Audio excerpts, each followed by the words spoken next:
Le royaume de Séraphin. Je ne sais pas trop ce qui m'arrive. Il n'y a pas si longtemps encore, je baignais dans un liquide à 37 degrés, légèrement sucré. J'étais occupé à sucer mon pouce tranquillement, quand, tout à coup, j'ai ressenti une violente pression qui me poussait vers le bas. Puis, une deuxième un peu plus tard, puis une troisième, une quatrième, une cinquième. Elles étaient de plus en plus rapprochées les unes des autres et de plus en plus violentes, si bien que j'en ai perdu le fil. J'ignore combien il y en a eu, mais ce que je sais, c'est qu'irrémédiablement, elle me pressait la tête contre une paroi et que celle-ci a fini par céder sous la pression. Je me rappelle aussi qu'il y avait cette corde, avec laquelle j'avais si souvent joué les derniers mois. Elle s'était enroulée autour de mon cou, et je me souviens qu'elle me serrait de plus en plus. Je me sentais comprimé de partout, malmené, écrasé, et au moment où la paroi a cédé sous ma tête, j'ai senti que je m'évanouissais. Puis, plus rien, le trou noir. Quand je me suis réveillé, j'étais en train de flotter dans l'air, porté par deux petits êtres avec des plumes dans le dos. La tempête a laissé place à une douce bise qui m'emporte vers une destination inconnue. Sous mes pieds, j'aperçois des adultes en blouse verte, d'autres en blouse blanche. Ils portent des masques. Ils s'affairent autour d'un bébé à la peau violacée et ont l'air inquiets. Il y a aussi une dame couchée sur une table. Ses jambes sont recouvertes d'un drap. Je ressens son angoisse. On dirait qu'elle crie, mais je ne l'entends pas. Autour de moi, c'est si calme. Je n'entends que cette douce mélodie, fredonnée par une jolie voix là-haut dans le ciel, qui m'attire, qui m'attire. Les deux petites créatures me soutiennent. Des ailes commencent à pousser dans mon dos. En bas, il y a aussi un homme qui fait les 100 pas entre le bébé et la dame sur le lit. Je le vois prendre la dame dans ses bras et se mettre à pleurer. Ils ont l'air anéantis. Je lève les yeux au ciel, j'aperçois un nuage avec en son centre une ouverture qui semble donner sur un tunnel éclairé. C'est vers lui que nous nous dirigeons. Bienvenue au royaume de Séraphin. Une dame aux cheveux blancs m'ouvre grand les bras et m'accueille avec un sourire plein de tendresse. Comme je me sens bien dans ses bras.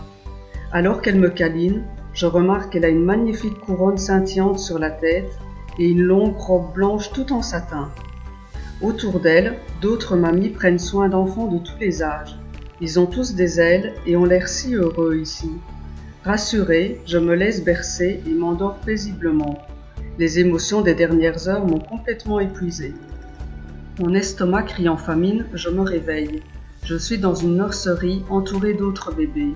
Certains dorment paisiblement dans de jolis couffins brodés, tandis que les autres sont en train de manger dans la pièce attenante.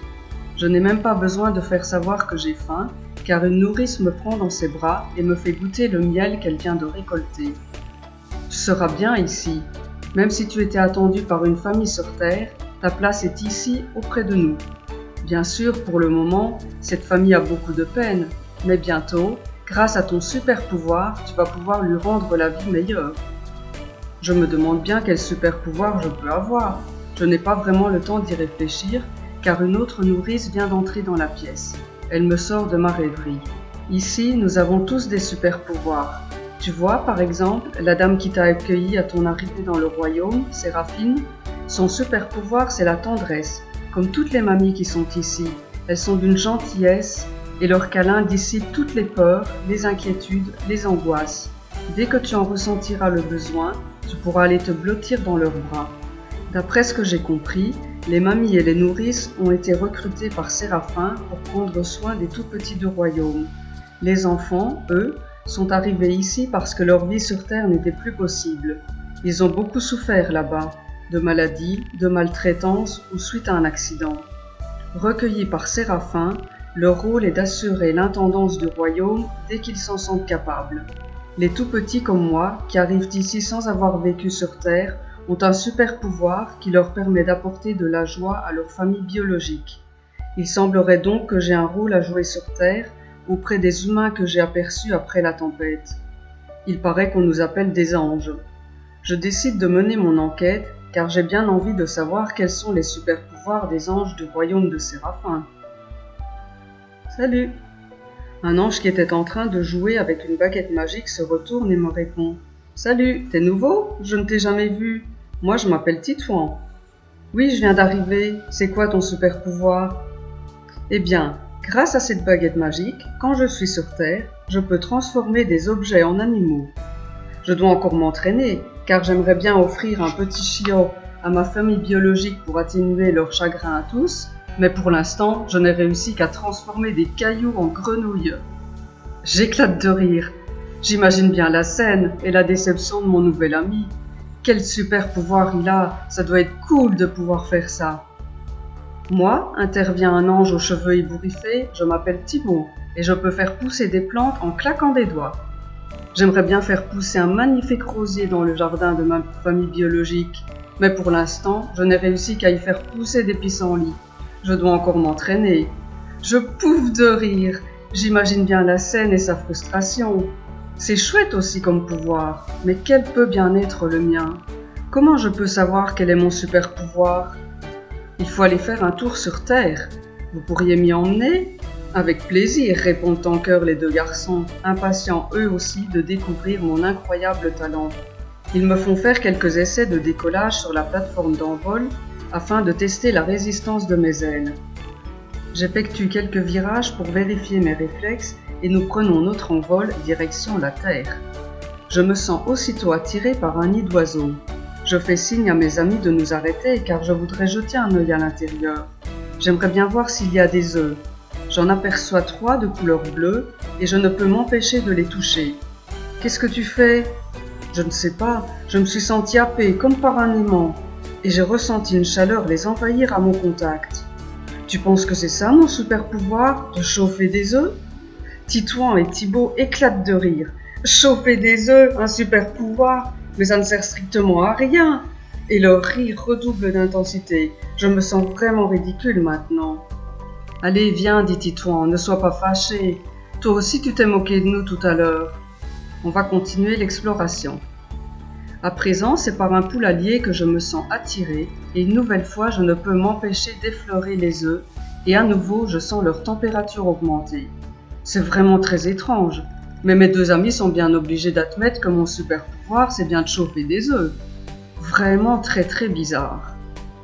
Allons, dit Thibaut, rentrons avant que le soleil ne se couche. Sur le chemin du retour, je veux m'assurer que les œufs bleus sont toujours chauds et à ma grande surprise, je découvre qu'ils ont laissé la place à 3 jolis oisillons, des mésanges pour être plus précis. Thibaut et Titouan en restent bouche bée, alors que moi, j'ai failli m'évanouir à leur vue. Waouh, c'est ça ton super pouvoir! Tu transformes les œufs en oiseaux! Commande Titouan impressionné. Mais c'est génial, enchaîne Thibaut. Je suis impatient de raconter ça aux copains. Attendez, il faut que j'aille voir s'il y a des oiseaux dans le poulailler, dis-je en retenant Thibaut par le bras. Et là aussi, les œufs ont laissé place à de beaux petits poussins tout jaunes. J'ai un super pouvoir, j'ai un super pouvoir, j'ai un super pouvoir. Je suis si content que je le chante à tue-tête jusqu'à notre arrivée au royaume. Je me love dans les bras de Séraphine et elle me félicite pour ce talent. Tu crois que mon destin c'est d'offrir des poussins à ma famille adoptive? C'est au tour de Séraphine d'éclater de rire. Je ne pense pas, non, le super pouvoir se travaille. Un jour, Titus, quand tu seras assez fort, tu offriras à ta famille le plus beau des cadeaux dont une famille puisse rêver. La voilà qui semble partie bien loin dans ses pensées. Je la rappelle à l'ordre, car j'aimerais bien qu'elle m'en dise davantage. Mais pour toute réponse, elle colle son index sur sa bouche. Chut! Assez d'émotions pour aujourd'hui.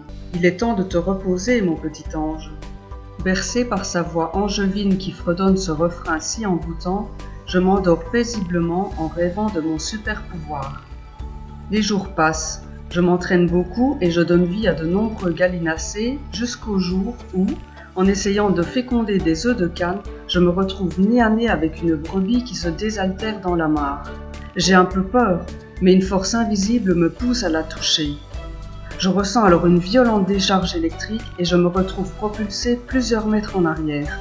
Je suis terrorisé, tétanisé et je n'ai qu'une hâte, vite rentrer au royaume de Séraphin. J'ai fait une bêtise et je n'en suis pas très fier. J'ai besoin que Séraphine me rassure. Au moment de prendre mon envol, je ne peux m'empêcher de regarder une dernière fois la brebis qui m'a électrocuté. Et là, surprise, un agneau vient de naître et sa maman est en train de le lécher. Je peux désormais faire naître des mammifères. C'est incroyable. Il faut que je le raconte à Séraphine. Elle va être fière de moi. Tu approches du but, mon petit Titus. À son contact, toutes les tensions accumulées pendant cette journée se dissipent. Dans ses bras, je rêve que je fais naître toutes sortes de mammifères, jusqu'à ce qu'un petit bébé vienne occuper toutes mes pensées. C'est donc cela mon super pouvoir. Je vais donner à ma famille biologique un autre bébé. Ce cadeau ne pourra pas combler le vide que j'ai laissé, bien entendu. Mais comme Séraphine, je trouve que c'est le plus beau des cadeaux qu'on puisse offrir. J'adore mon super pouvoir.